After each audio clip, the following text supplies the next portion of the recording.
That out of the invisibleness, out of the no-thingness, out of the space that has no name. It's the space that's doing nothing, but leaving nothing undone. The Tao does nothing and leaves nothing undone. And you are from the Tao.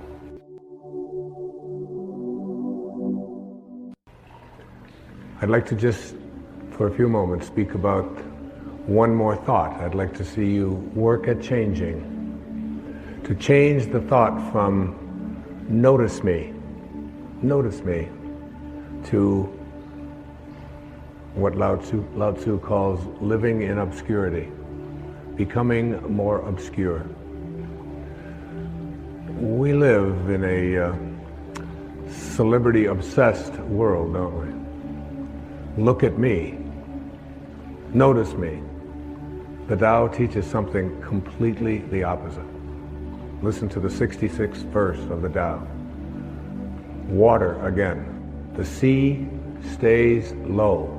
And because the sea stays low, all of the rivers and all of the streams empty into it. Because it stays humble. Because it stays in that place of just allowing everything to come to you. He was trying to teach us the important lesson of letting what we know is coming come to us. I practice this so much more now in my life than I did at one time. I can remember years ago, I had written a book called Your Erroneous Zones back in the 70s, and it stayed on the New York Times bestseller list for something like 27 months. And many weeks it would be number 1, and then it would go down to number 3, and then it would go to number 2, and down to 7, and all of that. And I was doing The Tonight Show in those days and on a regular basis, and so many of the other shows, the Merv Griffin and Phil Donahue and Dinah Shore. I became like a regular on the Dinah Shore. I was like, hobnobbing with Burt Lancaster folks, and what you do is you call and find out where you appear on the bestseller list for the following week on Wednesday. So you call up on Wednesday, not for the Sunday coming up, but for the following week. And I called home, and my ego was pretty strong, and I was very much into a lot of notice me. I really believe that true nobility is not about being better than anyone else now. It's about being better than you used to be. And I think I'm better than I used to be. And I know that I'm better than I used to be in every quality or every characteristic that I hold to be valuable. But in those days, I was into notice me. And I called home, and I had trained my wife to call the New York Times. She had this special number that she could call, and with a certain code, and she could find out where I was going to appear on the bestseller list the following week. So I called her up and I said, where am I on the bestseller list next week? I was out in California doing something, and she said, you're not on the bestseller list. I said, what are you talking about? I was number 1 on the bestseller list last week. I said, even my voice changed. She said, you're not on the bestseller list, I'm sorry. She said, your book is on the bestseller list. Big distinction there, isn't it? Between believing that this is me and recognizing that you can let go a little bit of that. Listen to verse 66 of the Tao. Why is the sea king of 100 streams? Because it lies below them. Humility gives it its power. That's a very important principle to understand. And I live on the ocean, right next to it. It's my front yard. And always I watch it to learn something from this thing called the ocean, which is the most powerful source of life that we have on the planet. Without it, there's no life on this planet. And because it stays low, so what does this have to say to us? Do you have the capacity to get past that ego need to always be saying, notice me, look how important I am? There's been a proliferation of this lately with this celebrity silly stuff, isn't it? CNN is doing, full hour shows on silly little things about what happened to this particular celebrity or what happened to that celebrity, and the celebrity's never even done anything. And there's all of this talk about it, and all of the new magazines.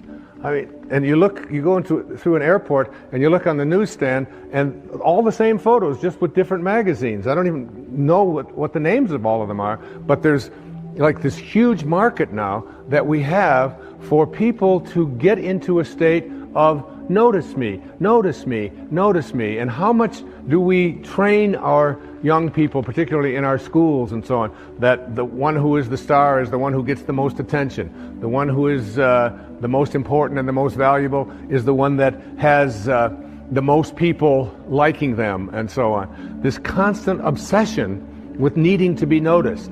When in fact, what I have found for myself is the happiest moments of my life are when I can do it low and slow and not have anybody out there even know what I'm doing. To be able to, Louise never would have advertised the fact of some of the things I talk about with her generosity. She does it anonymously.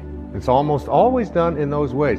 No, look at me, notice me, how important I am, and so on. So much to learn from that kind of wisdom, from that kind of inner connection to the Tao, the ability and the willingness to do it anonymously, to say that you can just get done almost anything that you want to get done if you don't become obsessed with taking credit for it. Remember the movie The Magnificent Obsession? It was a movie made back, I think, in the 50s. And it was really about what was the magnificent obsession. It was the ability to be able to give anonymously. What is Alcoholics Anonymous? It is everybody stays anonymous. Nobody has a title. There's not even anybody in charge. There's no leaders of this. There's no president. There's no vice president. There's no organization. It's just, here's a group of people who just want to help other people whose lives are out of control. So here's a meeting place, and you come, and one day somebody will chair it, and then somebody else another day will chair it. And one of the things I've found when I attend one of these meetings is that I feel you'll see so many people who are downtrodden, who feel as if their life has passed them by, who look like they don't have any teeth, they haven't shaved, they're dirty, they're God in disguise. Mother Teresa was asked the question about what she does when she was in Calcutta, and she said, every day, I see Jesus Christ in all of his distressing disguises. All of his distressing disguises. That you can see this source, you can see the Tao, you can see it when, particularly in those who are the most obscure, the most isolated from everyone else. And whenever I go to one of those meetings and I hear people get up and they tell their stories, I feel there's so much presence of the source, of God, of spirit, of Lao Tzu, of Tao, whatever you want to call it, in one of those meetings than I've ever felt in any church. I've never felt the presence of it more. And I encourage you, any of you watching this right now, go to one of those meetings. You don't have to be an alcoholic. You don't have to. I'm not an alcoholic. I don't call myself an alcoholic. I was never out of control. I drank, but I wasn't out of control. But I still go to those meetings. I have people in my own family that have struggled with addiction, and I go with them, and I sit there and I listen to those stories, and I get shivers down my back when I think about how beautiful it is to be in the presence of people. All they want to do is help each other. There's a movie called My Name is Bill W. James Woods played it, and James Garner is in it. And his life just got totally out of control with addictions, totally out of control. And then he went to he went to one of these meetings, and he began to realize, and he said, we can actually take these people, and all we have to do is love them. All we have to do is, and he's so excited about the concept of being able to go out there and offer it. And I keep referring to Louise because she's such a hero to me. There was a time back in the 80s when our president wasn't even able to say the word AIDS, was he? I mean, he could come on. And here was this lady who, before this thing became the worldwide phenomenon that it is, was having meetings in her own house and bringing these people, these downtrodden people who had been labeled outcasts in society, and offering them a place to learn how to love each other and to care for each other. This was long before there was any celebrity status associated with trying to end this horrible crisis that our country has and our world has had. There was James Wood, so excited about the idea of we can create a place where we're anonymous. Nobody has to know anything about us. We don't have to say our names. We don't have to say anything. We just have to come there and we can help each other. And before that happened, everybody who got out of control with addictions, particularly with alcohol, would die. There was no cure. There was no cure. And where did they find their cure? They found it in being anonymous. They found it in being obscure. They found it in having no organization. They found it in having no elected representative. They found it in having no rules. There are no rules. You just come and we care. If you've been 1 day or 1 hour sober, or even if you're drunk, you come. We care about you. And you are not that alcohol. Who you are is this divine soul. In the 36th verse of the Tao Te Ching, it says, "The gentle outlast the strong. The obscure outlast the obvious." Try to become a little more obscure, a little less interfering, a little less notice me, a little less, one of the specific kinds of things that you can do is just as you're about, when somebody else is talking, just as you're about to interject what you've been thinking about for the whole time, waiting.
For them to stop talking, just stop, to bite your tongue and say, "Tell me more," or "That's very interesting. I have never heard that point of view before." Even if they totally, completely disagree with everything that you stand for, to be willing to listen, to be able to stop, practice it. I practiced it when I did these verses of the Tao. I practiced it every single day while I was working on that, just staying obscure.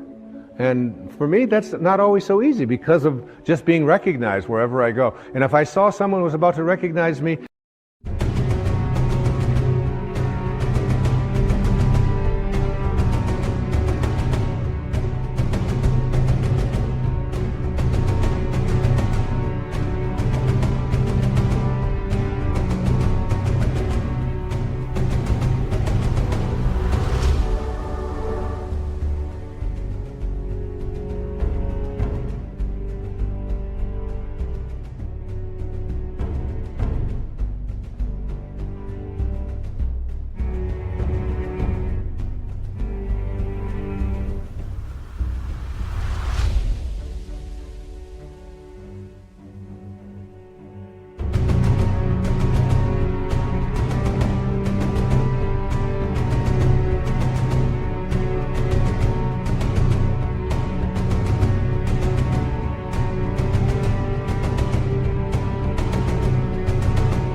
I would just put my head down. I would just walk a little bit past them like something. Right now, I just want to be anonymous. Right now, I want to be obscure. The Tao says, storms always end. Verse 23, fierce winds don't blow all morning. A downpour of rain doesn't last all day. Who does this? Heaven and earth. You're already connected to everything you want or need. It will come to you at the exact perfect time, as the rivers and the streams come to the ocean at the perfect time and place. You gotta trust. You gotta know it's going to come to you. You don't have to chase after it. You can become a little less obsessed with your ego and your self-importance and who you are and what you've done, and you can get so much more done. And you know what? It's the most peaceful and sweet, delicious way. It's like the song that Cecilia was singing about the rose. Thank you so much, and God bless you.